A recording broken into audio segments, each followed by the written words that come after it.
একটারে বিদায় করছেন, আরো হাজারটা আপনাদের উপরে জেকে বসছে। এটা ইসলামের বাংলাদেশ হওয়ার জন্য এখনো যদি আমার যুব সমাজ কষ্ট করে, মুজাহাদা করে, ইনশাআল্লাহ কোন চোর চোট্টা দুর্নীতিবাজ বাংলার ক্ষমতার মস্তদে বসার সম্ভাবনা নাই। যাদের হাতে যায় ক্ষমতা, দেশ যেন বাপের বিটা, রাখতে চেয়ার শুরু করে বিদেশিদের পাচাটা।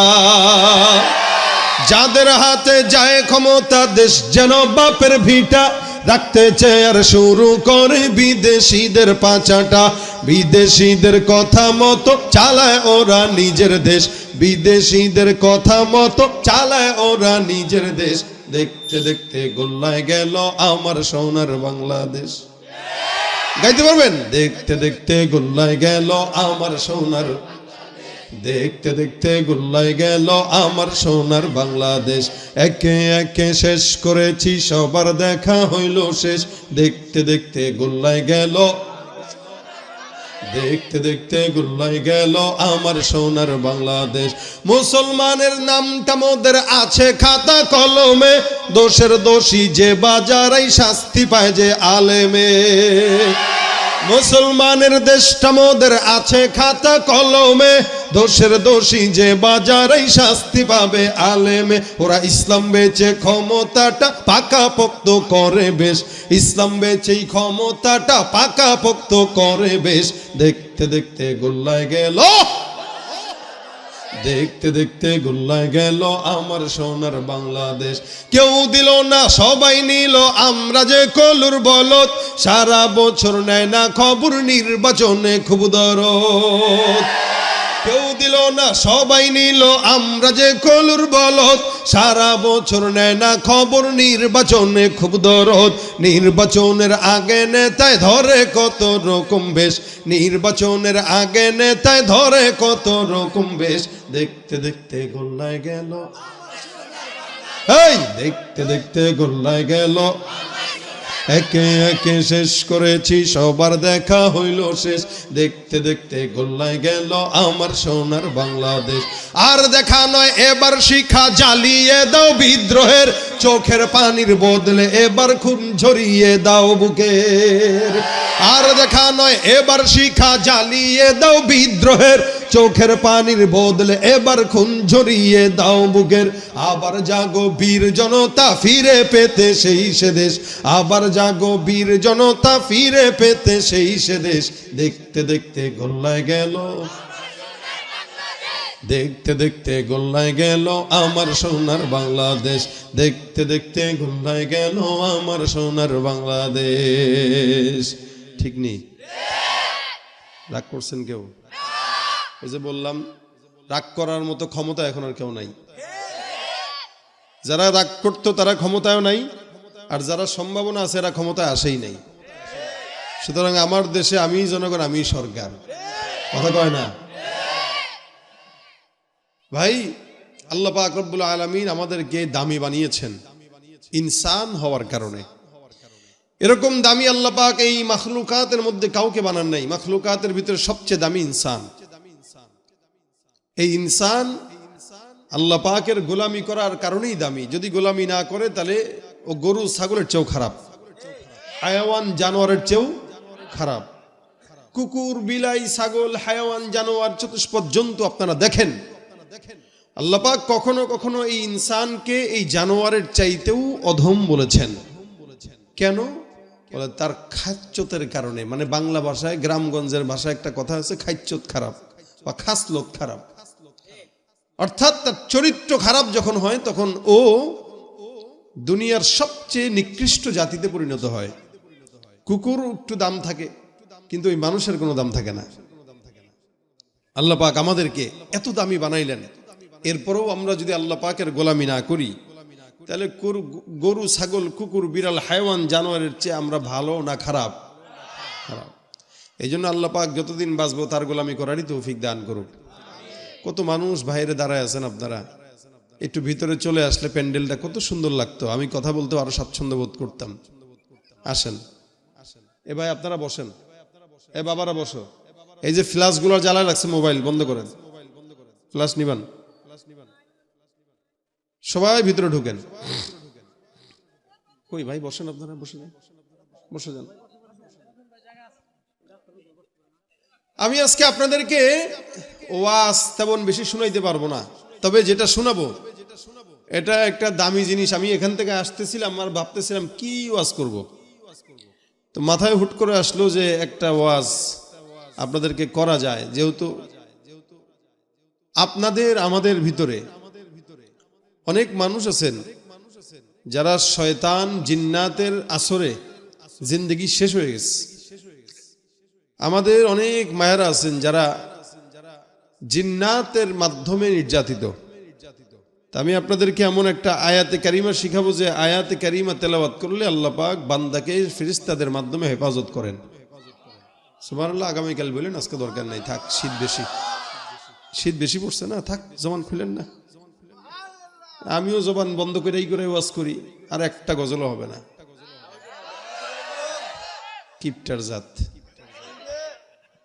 আমার থেকে শুনতে গেলে তো আমারা দেওয়া লাগবে না, না কি বলেন? মুরব্বী নিয়ে পাশে পড়ছি, মুরব্বী এখান থেকে আমার তাওয়াজ্জু দিতেছে, বেটা তুম করে আমি তাওয়াজ্জু দিতে পারতেছি না, পোলাপান সব সামনে। মুরব্বী মানুষটা ঠিক আছে, যারা আছেন আপনারা মুরব্বীরা একটা মানা যায়, বুড়া মানুষ আওয়াজ টাওয়াজ কম, কিন্তু এই পোলাপানগুলা সব বসা, যুবকরা বসা, এগুলো যদি মেয়েদের মতো লজ্জা করে বসে থাকে তাহলে এগুলোর বিয়ে দেওয়া লাগবে। কারা কারা অবিবাহিত হাতটা তুলো দেখি, অবিবাহিত কারা? এ বলা অবিবাহিত, দেখলে মনে হইতেছে এক বাচ্চার বাপ মিনিমাম।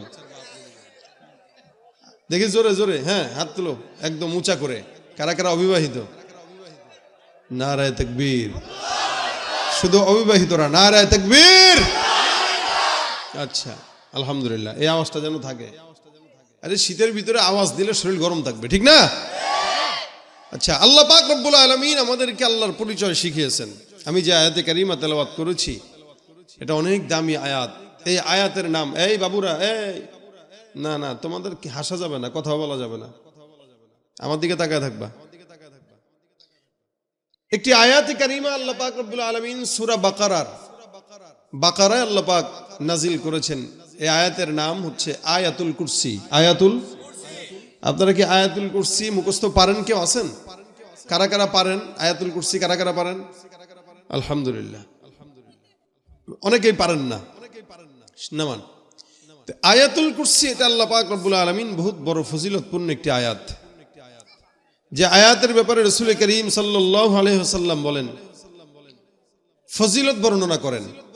এবং এই আয়াতটার দাম এত, অনেক মুফাসসিরিন ইকরাম বলেন আয়াতুল কুরসি হচ্ছে ইসমে আজম।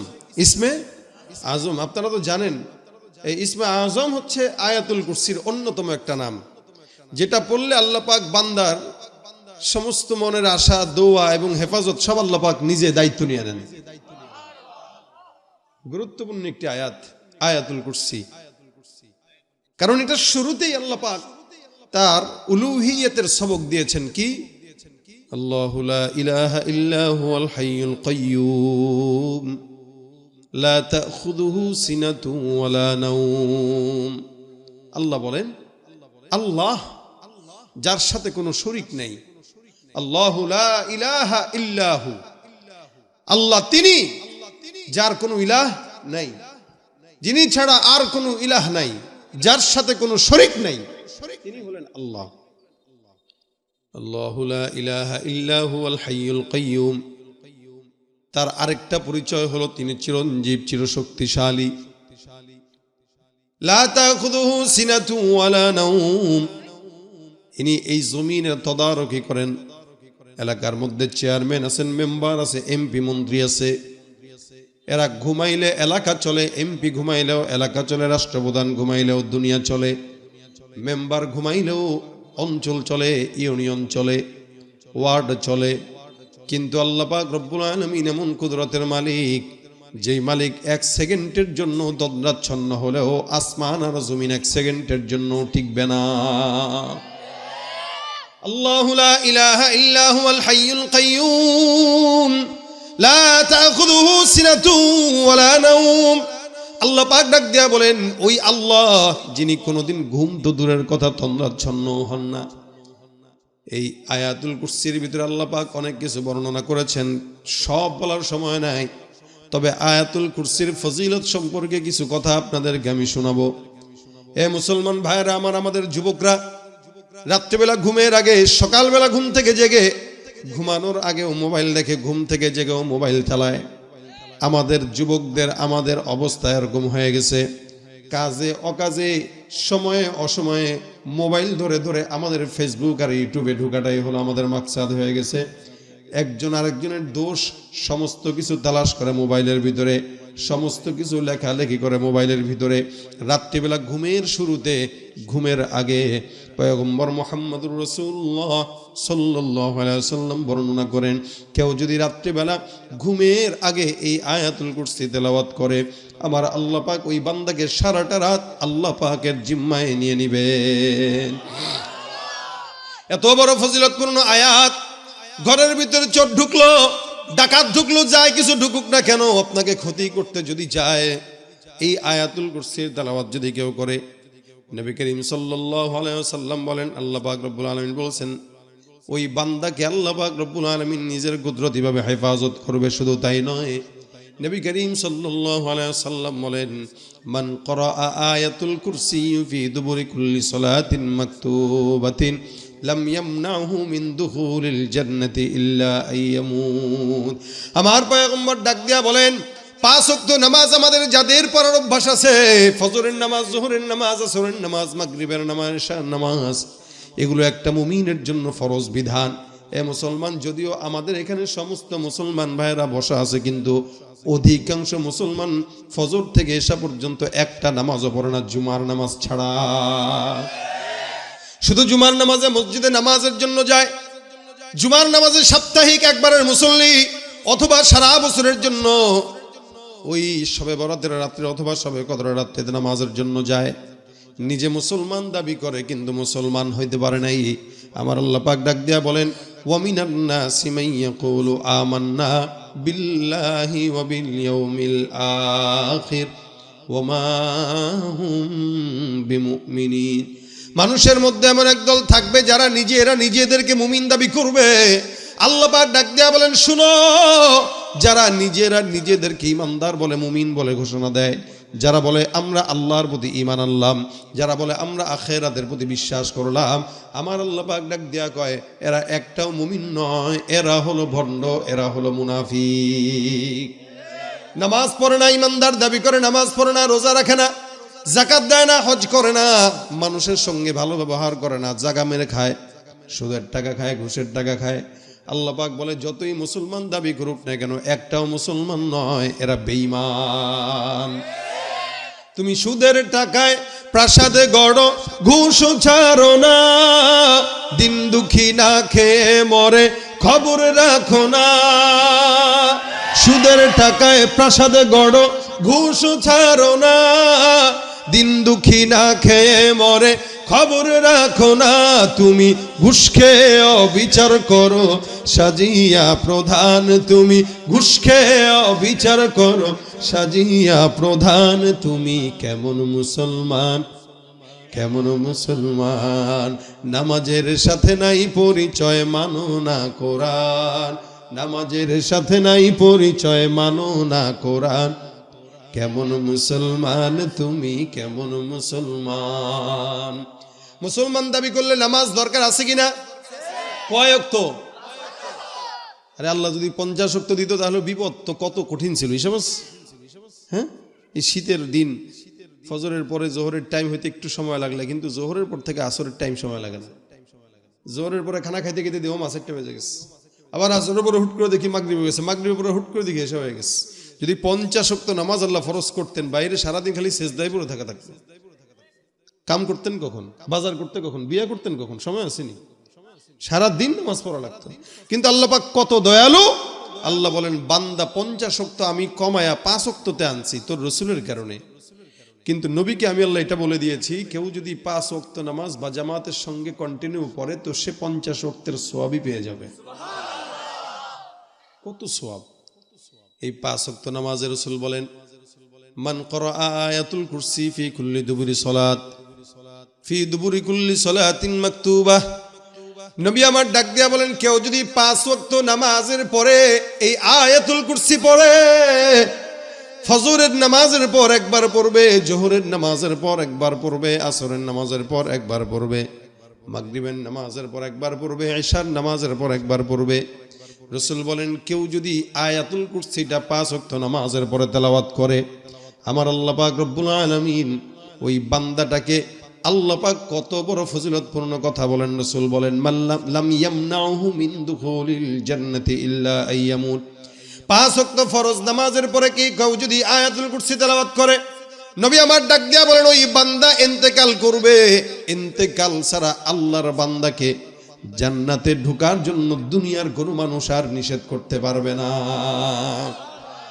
অর্থাৎ বান্দা ইন্তেকাল করতে দেরি, জান্নাত পেতে দেরি। একমাত্র মৃত্যুটাই বান্দাকে নিষেধ করবে। নবী বলেন মাল্লাম ইয়ামনাহু মিন দুখুলিল জান্নাতি ইল্লা আইয়ামুত। কেউ যদি আয়াতুল কুরসি তেলাওয়াত করে 5 ওয়াক্ত নামাজের পর, আল্লাহর নবী সাল্লাল্লাহু আলাইহি ওয়াসাল্লাম বলেন মৃত্যু ছাড়া জান্নাতে প্রবেশ করতে কেউ তাকে বাধা দিতে পারবে না। তার মানে মরতে দেরি, জান্নাত পেতে দেরি নাই। সুবহানাল্লাহ।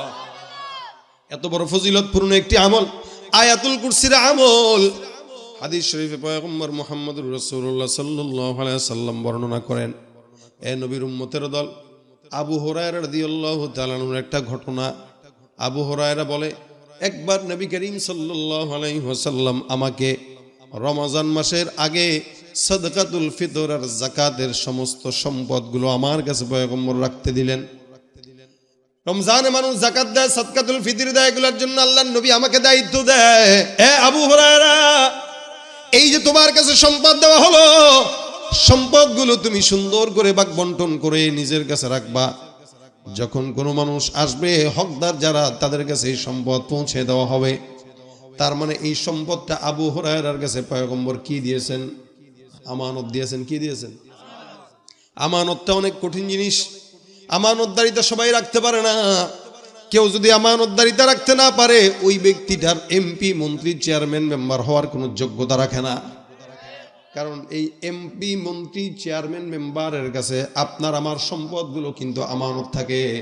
কিন্তু এই দেশের 100-র মধ্যে 90 থেকে 95% নেতারাই আমাদের আমানতের সম্পদটাকে তারা বিদেশে ঘরবাড়ি বানানোর জন্য পাঠায়া দেয়। যতগুলা চোর আমাদের দেশ থেকে পলাইছে, সবগুলা চোরের বাড়িঘর ছিল, সব সেকেন্ড হোম মালয়েশিয়ায়, সেকেন্ড হোম আমেরিকায়, সেকেন্ড হোম ওই সিঙ্গাপুরে, সেকেন্ড হোম বানাইছে কানাডায়, লন্ডনে। এই কার টাকা? তার বাপের টাকা, আমাদের টাকা, জনগণের টাকা চুরি করে করে বিদেশে পাচার করে।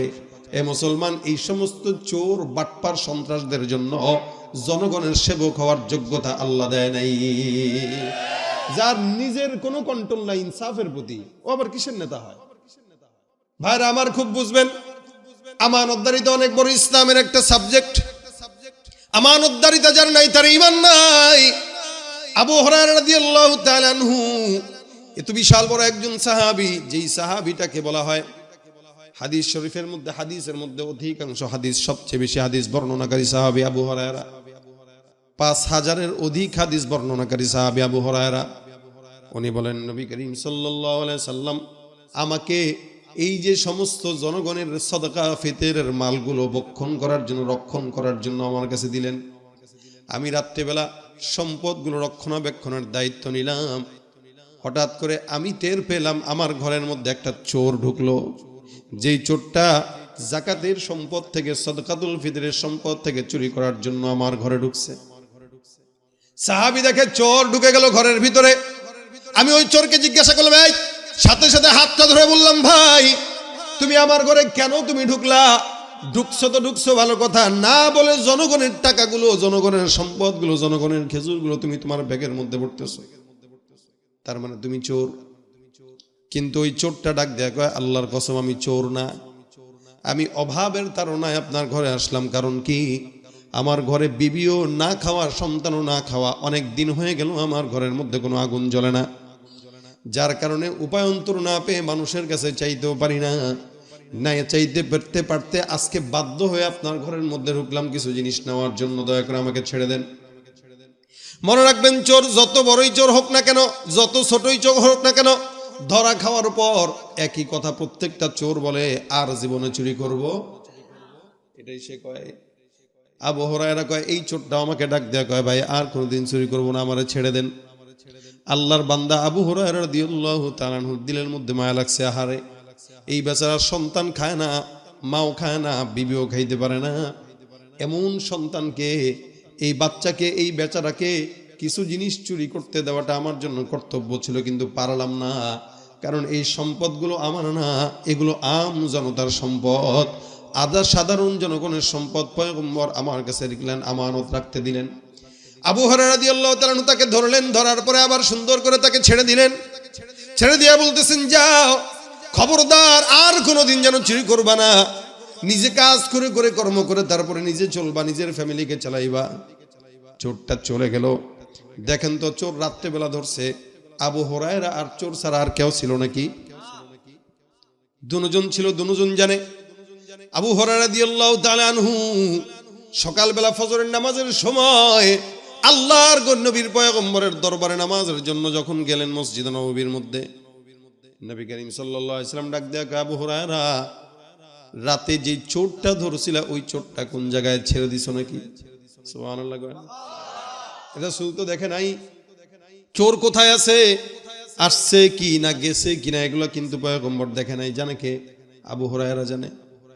কিন্তু আল্লাহ নবী ডাক দেয়া কয়, রাতের চোরটা কোন জায়গায়? আবু হুরায়রা কয়, হুজুর বুঝলাম না, চোর আমার ঘরে চুরি করতে আসলো, আপনি রাসূল কেমনে জানলেন? তার মানে বোঝা গেল আমার পয়গম্বরকে জানিয়ে দিয়েছেন কে?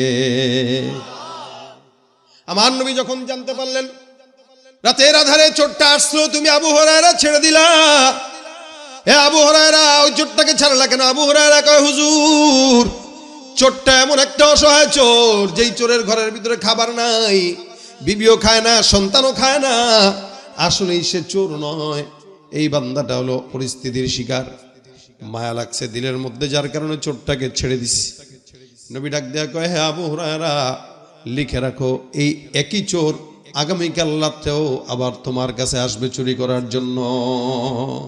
আবু হুরায়রা কয়, কি বললেন হুজুর? বলে, হ্যাঁ, আজকে রাতে আবার আসবে? বলে, 100% আসবে। রাসূল যেহেতু বলতেছেন আসবে, তার মানে কোন সন্দেহ আছে?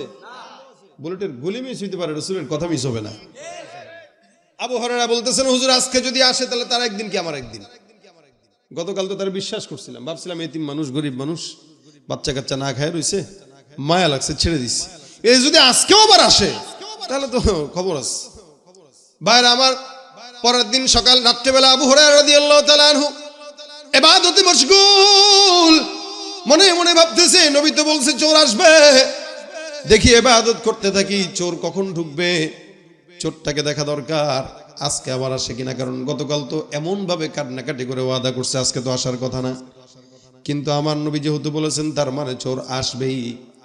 রাত্রেবেলা আবু হুরায়রা রাদিয়াল্লাহু তাআলা আনহু বিশ্রাম নিচ্ছেন, ইবাদত করতেছেন, ফাঁকতালে তাকায় দেখে দরজাটা হালকা করে চাপ দিয়া চোর মহোদয় ঢুকে গেছেন।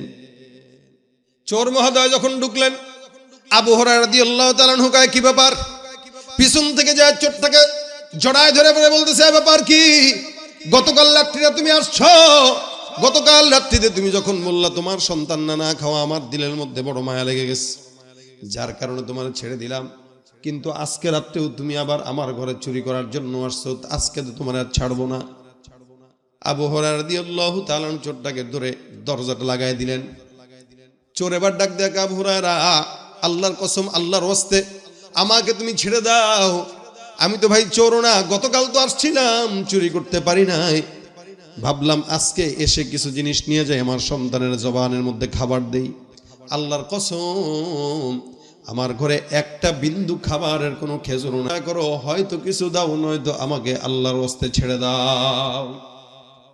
চোর মহোদয় এবার বারবার খালি তেরিবেরি করে আমার ছেড়ে দেওয়ার জন্য, কিন্তু আবু হুরায়রা কয়, না না, গতকাল তুমি আসছো, সুন্দর করে বিদায় হয়েছ, নবী আমার বলেছেন তুমি আসবা, আল্লাহর নবীর কথা সত্য, তুমি আবার আসছো, তার মানে তোমাকে আজকে পয়গম্বরের দরজায় নেওয়া লাগবে।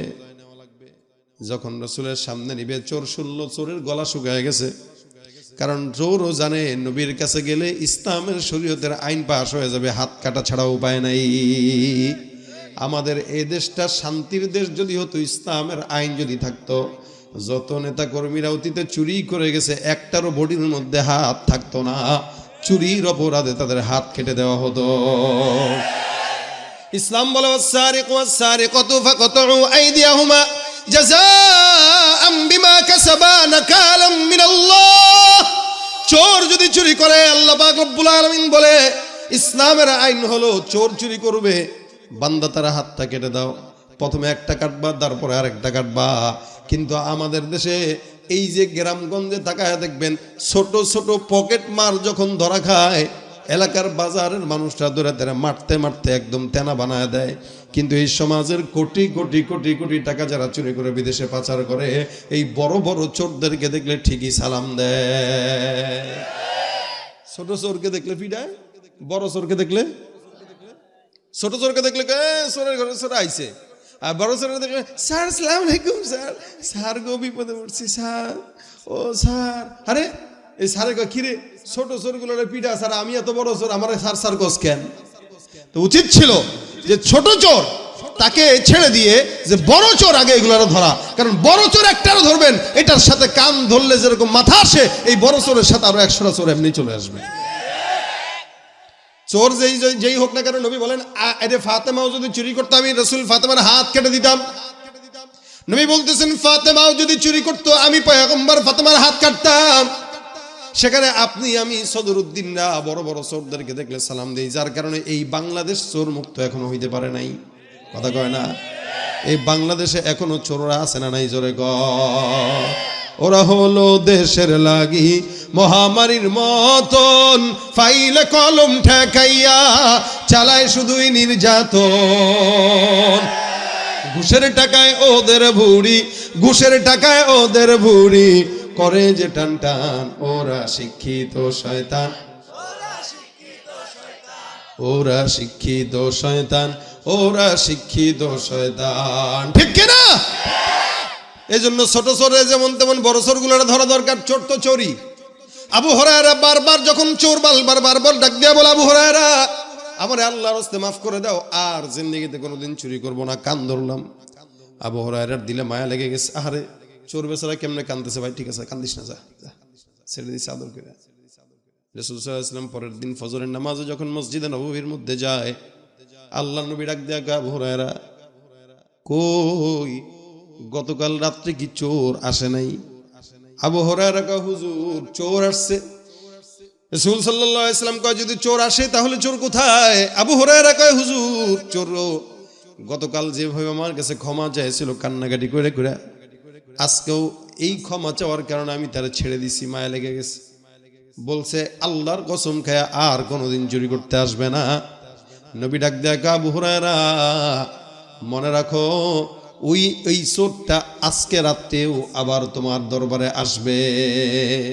আবু হুরায়রা কয়, যদি আজকে রাতে আসে ওরে বাইন্দা ফিডাইয়া কি করা লাগে ওটা পরে দেখতেছি। 2 বার আসছে আমি কিছু বলি নাই, 3য় যদি আসে ছাড়াছাড়ি নাই। আবু হুরায়রা রাদিয়াল্লাহু তাআলা আবার 3য় দিন ঘরের মধ্যে বসা। আবু হুরায়রা রাদিয়াল্লাহু তাআলা সুন্দর করে ইবাদত করে বিশ্রাম নেয়।